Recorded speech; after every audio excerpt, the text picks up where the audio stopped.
बिस्मिल्लाहिर्रहमानिर्रहीम अस्सलाम वालेकुम।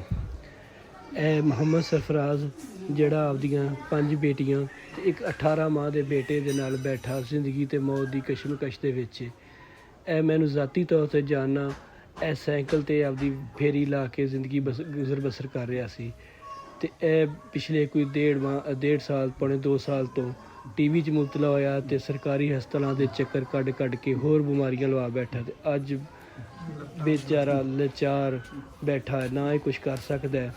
ਇਹ ਜਿਹੜੀ ਦਵਾਈ ਦੇ ਇਲਾਜ ਦੇ ਜੇ ਮਕਾਨ ਦਾ ਖਰਚਾ ਉਹ ਵੀ ਕੋਈ ਮਹੱਲੇ ਵਾਲੇ ਜਾਂ ਕੋਈ ਹੋਰ ਕਰਕੇ।